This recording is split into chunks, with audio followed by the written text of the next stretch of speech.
Good morning. All right, so I'm gonna just talk a little bit about um, when you deal with a narcissistic parent or narcissistic family members. Okay, I'm speaking on narcissistic parents at this time, just because of um, my situation, and I know others situations. So when dealing with a narcissistic parent, okay, growing up, it's very hard to navigate. It's very hard to navigate it. You'll notice that all of your feelings, and anybody who's dealt with a narcissistic parent understands what I'm saying. All of your feelings depend on their feelings for the day, how they're feeling in that moment, how they're feeling in general, like, and their moods switch. They're abusive, okay? Now, you're going to come out of this one of two ways. If you're dealing with a narcissistic parent, you're going to come out of this one of two ways. You're either going to come out as an empath, where you are, I've been hurt and I don't want anybody else to feel the pain that I've gone through. Or you're going to become a narcissist yourself, wherein, okay, I've been hurt, so I want other people to hurt like I have, okay? In my situation, my mother tried to sell my soul off to a cult, coven, Illuminati, Freemason, Eastern Star type bullshit. So my life has been my life has been very interesting. I will tell you that. My spiritual awakening happened about 2 years ago, and I just recently found out. Now, I knew there was something wrong with my mom my whole life. But my mother, 2:02 on the clock, my mother has 5 man voices coming out of her now. Now, these were things that she acquired after coming back from Louisiana. I don't, to me, from what I remember, I don't remember her ever having man voices coming out of her, and I don't remember her ever, like, sitting and saying, she's gotten diagnosed as a schizophrenic, but, thank you, but in all reality, this is a demonic attachment. These are 5 demons coming out of her. Now, the first time I ever heard them, this is a little difficult to talk about. The first time I ever heard them come out of her mouth was when I got out of Arizona. And the person she was living with told me about them. And I was like, well, that sounds kind of like, I really didn't think much of it because my mom's a fucking psycho. And I knew that. But when I heard them, when I first heard them, I actually started recording them. And what I recorded was her saying, Anne Borowinski's daughter and granddaughter will be raped, meaning me and my child. My child is my twin flame, evil little doppelganger she is. And she used to talk about children dead in trees, okay? She would also keep talking about, she would call herself Mrs. Rings. She would write her name all over mirrors. She would write things all over mirrors. It was very embarrassing for me to have people over. There was just a lot. And this goes right into 355 on the clock. This goes right into, sorry, hold on. This goes right into,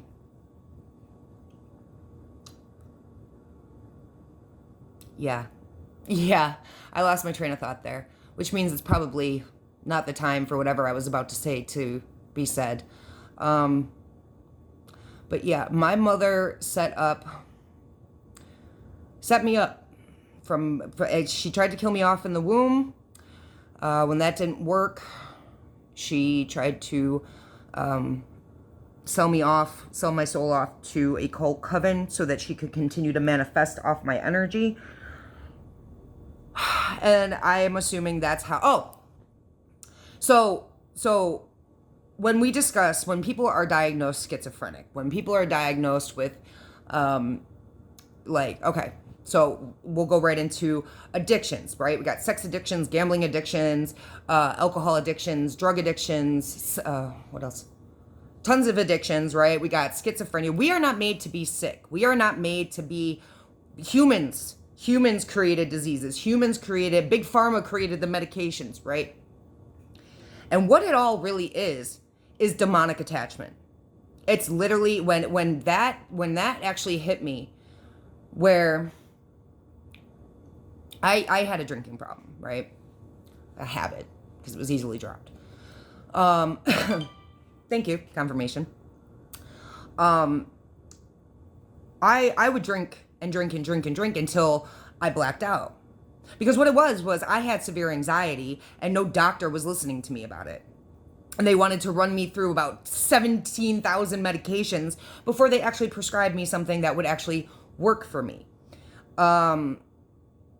So I took up drinking but here's where the karmic cycle comes in. You know, I would drink to cure the anxiety, do stupid shit after I drank, and then I'd wake up in the morning with severe anxiety because of all the stupid shit I did. Then I would drink, you know, I'd go to work, I'd come home, I'd drink it away.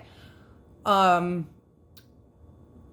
I know we got a little off topic, but I noticed that when I would black out, people would even tell me, you're a different person. And looking back, it's like I would drink and drink and drink until that demon was satisfied enough to come out. Unhealed past traumas, all that shit, all that, you know, repressed energy came out when I would drink, okay? So it was a demonic attachment.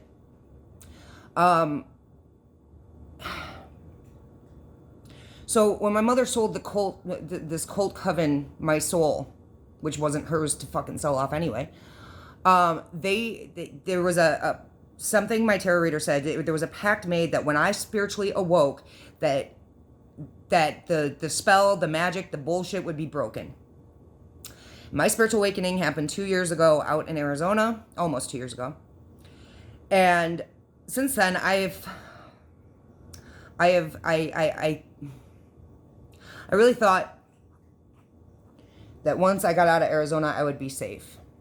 But I had to go the rounds, you know, spirit makes you go the rounds with everybody. And my mother had acquired these new internal, that came out, voices that she didn't have before my spiritual awakening. And I questioned it too. I sat there and I was like, I mean, she had the schizophrenia before my grandmother died, but once my grandmother died, like, it was getting bad.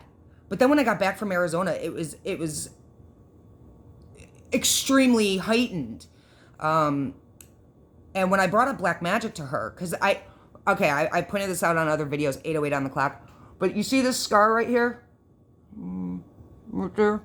That's not a dimple. That's a scar. From shit falling out of trees and landing on my face. Actually, it landed from here to here to here, and it stuck to my face.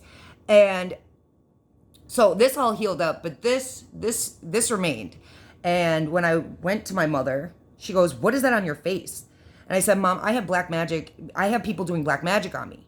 And she goes, "Hey!" Like that, right? And I jumped. I'm like, "What the fuck? I just got out of a fucking war, and you're trying to fucking disrupt my PTSD, bitch?" You know what I'm saying? So, trying to bring out don't. So at that point in time, I knew I couldn't talk to her about it, but I thought it was her mental incapacities or incapabilities that made her react like that. But really, it was because she knew that I knew. She knew that I knew things, but I didn't know the level of extent, the extent to which she was involved. 9/11 on the clock. And now I figured it out. Spirit has that great way of revealing to redeem, right? So, I'm babbling now, but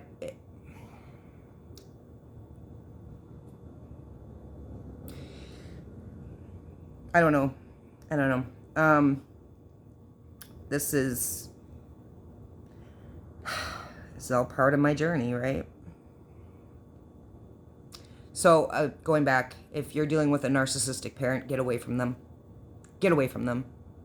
Because there's only two ways you can go with narcissism, okay? You're either a sociopath or a psychopath. Sociopaths can mimic your feelings.